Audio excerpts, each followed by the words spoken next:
The cold will kill some people this winter. For others, a minor inconvenience. For some people, their house is going to be an ice prison, something like an igloo. For some people, can I really be bothered to go out in the cold, get in my car and drive down the streets to get something from the shops? The other day I was going running, and I spoke about this in a live stream or a video. You know, I produce so much content, I get muddled up and that. The grind never stops. Anyway, I went out running and it was pissing down with rain. I mean, like, it was one of the worst days to go out running in the rain. And the way my route works is I run one way and I come back the same. And I remember I was running past some woman and I was getting to like my halfway mark. So at that point I have to turn back, and she was kind of near it. So I ran past her going downhill, and then I ran back up. Now as I ran past her going downhill, she literally had her hood tight on her head facing down, literally just looking up because the rain and the wind was that bad. So anyway, ran past her. 1 minute later or 30 seconds later, I'm running back past her. And I thought to myself, it's crazy. There's some people, they have to go out in this torrential rain. They have no other choice. Like, they have no car. They can't afford a car. Whereas other people, we go out in the rain by choice. Like, I didn't have to go out in the rain. I mean, I did have to, because my mind tells my body what to do. And if it's running day, it doesn't matter what the weather circumstances are. Yeah, it doesn't matter. It could be raining, it could be snowing, it could be the hottest day. I'm still going running, regardless, whether I'm ill or not. And I just think to myself, like, yeah, some people, we go out in the crazy rain because we have a choice. Some people, they have no choice. They can't afford a car. And I've said this a few times. There's a guy called Marquette Devon, the Saint and the Sinner. Go check out he's got a TikTok account and a YouTube channel. And he was talking about different people's financial brackets.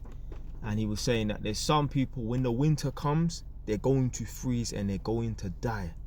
Others, when the winter comes, or, you know, in anticipating cold weather, they will get on their skiing. They will put on their skiing gear and go out skiing. So the same weather that's going to annihilate some homeless people because they can't afford to, you know, live in a house, the same weather that's going to annihilate some homeless people is the same weather that some rich middle class children are going to be happy for, and they're going to get ready to go skiing.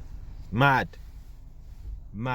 So you know what financial bracket you want to achieve to be in. I'd rather be in a financial bracket where when bad weather comes, quote unquote, I can have fun in it, rather than when bad weather comes, I'm going to perish at the effects of bad weather.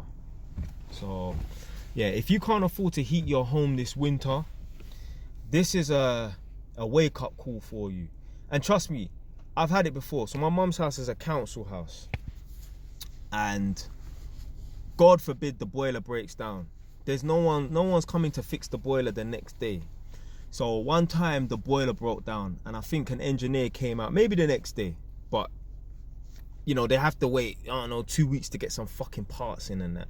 I never understood that. In the electrical world, if we need certain parts and that, we could just go to our electrical wholesalers during opening hours and get it.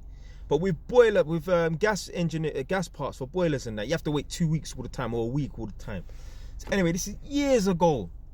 I'm talking like, this is probably, between 2010 and 2013, years ago.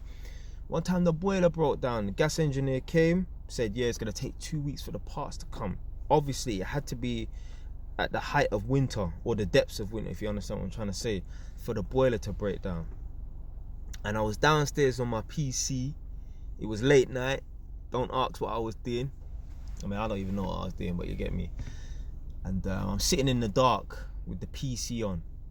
Now, TVs and PCs, they always give off like a blue luminous light for some reason. Like the backlight of TVs and PC monitors is always like a blue light. And I remember the house was so cold. I'm in a full tracksuit, dressing gown, woolly hat on, 2 pairs of socks. I even had winter gloves on. And like I said, I'm in front of the PC and the blue light is coming off the PC monitor and that. And I could see my breath. Yeah, you know when you can see your breath in the cold winter mornings and that? I could see my breath. I'm like, yo, this is mad. Thinking about it now, there's some people that they just live like that in general during the winter. One time I was on Facebook, about a year and a half ago, 2 years ago. I was reading some post on Facebook, and it was an older man. He commented underneath this post, and he was saying like, yeah, back in the 70s or something, I remember being a child, and I remember my house was so cold. My parents could not afford to put the heating on at all. We never had heating on in that house.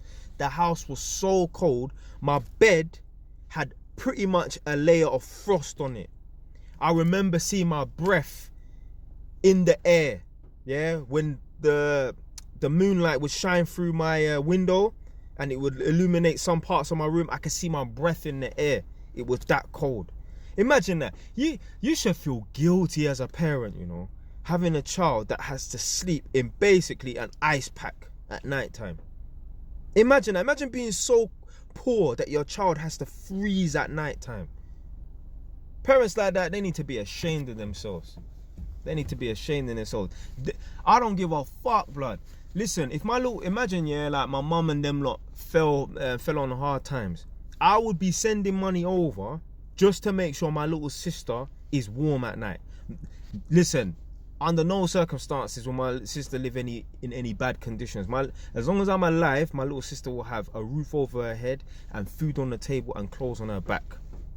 There's no way I would let my little sister suffer. Under no circumstances. I would rather skip meals so that my sister can eat. I would rather sit in a freezing cold house so that my sister can sit in a warm house or at least a warm bedroom. Any day. That's the sacrifice I'll make for my little sister, innit? But yeah, that's mad. And there's parents that ain't even willing to go out and work overtime to make sure their kids have a warm bed to sleep in or a warm house to be in. Went to one tenant's house the other day. She's like, oh, it's freezing. I said, put your heating on. She was like, nah, my kids are out at school, so when they're out, I don't put the heating on. So when they're out, the house is the flat's cold. When they come back, that's when I'll put the heating on. And I'm just thinking, boy, well, at least you know what? Worst case scenario, she's got her priorities straight. But fuck that, man. I don't want to be in a position where I can't turn my heating on at all. I have to turn it on at certain times. Went to a tenant's house the other day. She's talking about her son said, yeah, put the heating on. She was like, no, it's 5 a.m. But I don't give a fuck what time it is. I don't give a damn what time it is. It could be 25 o'clock. Put the fucking heating on, blood. It could be -1 o'clock. Put the heating on. But it's 5 a.m. I'm not putting on the heating. Again, went to another tenant's house. She's like, oh, I'm freezing. Aren't you cold? I'm there in a t-shirt. She's like, I'm cold.